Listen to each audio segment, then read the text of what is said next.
Charte de la communauté de pratique des facilitateurs du discernement communautaire ignatien. Première raison d'être. Au terme de la formation initiale, les facilitateurs certifiés ressentent le besoin d'un espace continu pour formation initiale. Les facilitateurs complètent leur certification. Besoin identifié. Nécessité d'un espace continu d'échange. Création de la communauté. Établissement d'un réseau structuré de soutien. Objectif de l'espace continu. Poursuivre une relecture spirituelle régulière des expériences vécues.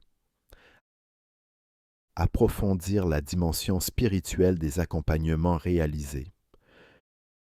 Échanger bonnes pratiques, difficultés rencontrées et innovations méthodologiques. Partager les méthodes qui fonctionnent et celles qui posent problème. Recevoir un soutien mutuel face aux défis pastoraux concrets. S'entraider dans les situations complexes rencontrées sur le terrain.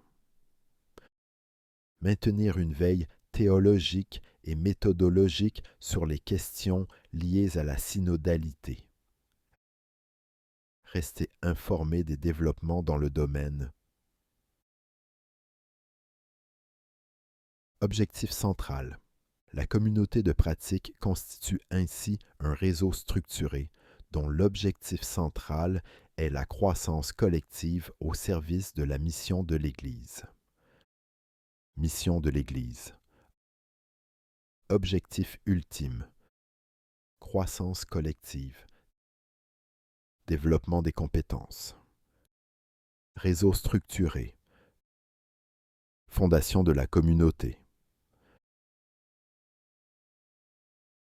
Deuxième valeur fondamentale. Écoute humble. Chaque membre considère que l'Esprit Saint peut s'exprimer par tous, indépendamment du niveau d'expérience. Confidentialité stricte. Les situations pastorales échangées restent internes au groupe. Aucune diffusion publique ou enregistrement sans accord explicite préalable. Bienveillance critique. Des retours honnêtes sont formulés tout en respectant toujours l'intégrité des personnes. Prière mutuelle.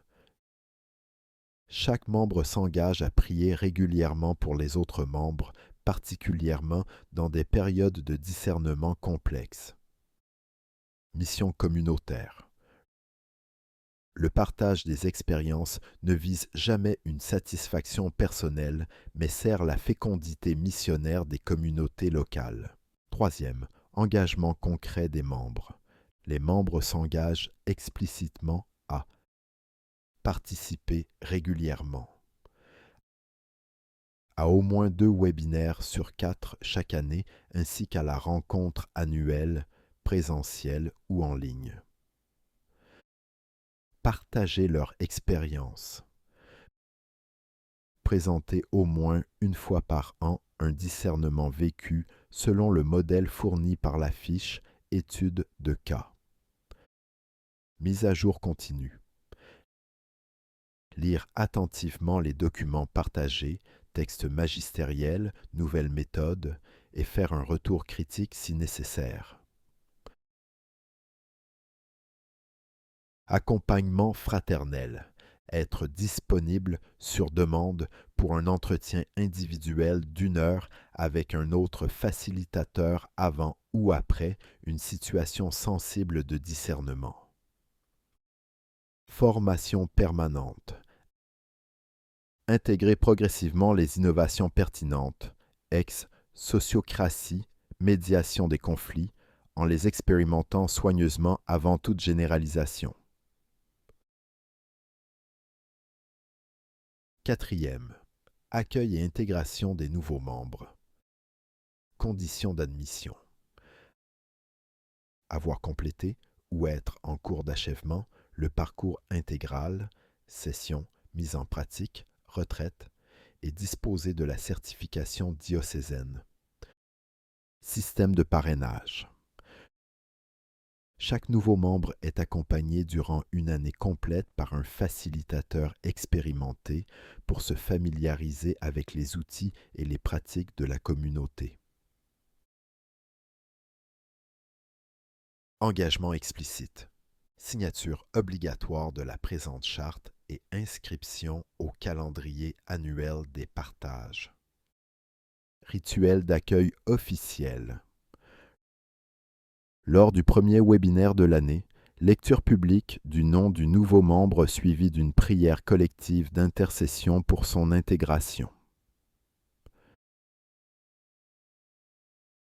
5e. Ressources communes mises à disposition. Bibliothèque numérique. Documents ignatiens, textes conciliaires, études comparatives, guides méthodologiques régulièrement enrichis. Forum sécurisé en ligne. Plateforme interactive pour questions rapides, échange d'expériences et dépôt de documents. Banque d'outils pratiques. Script détaillé de conversations spirituelles, liste de vérification, checklist, indicateurs d'évaluation, ressources de formation pour nouveaux groupes. Veille documentaire régulière. Sélection mensuelle synthétique, articles, colloques, initiatives synodales envoyées par courriel. Annuaire des compétences. Liste actualisée des membres, incluant leur domaine spécifique d'expertise, médiation, gouvernance participative, finances pastorales, etc. Engagement final. En signant cette charte, chaque facilitateur s'engage concrètement à soutenir une dynamique permanente d'échange et de croissance mutuelle. La communauté de pratique représente ainsi une prolongation vivante et continue du discernement communautaire, un lieu privilégié pour écouter, confronter et confirmer, afin que les décisions prises sous l'action de l'Esprit Saint continuent de produire des fruits durables au sein de l'Église. Écouter. Accueillir les expériences des autres. Confronter. Examiner avec discernement. Confirmer. Valider les fruits de l'esprit,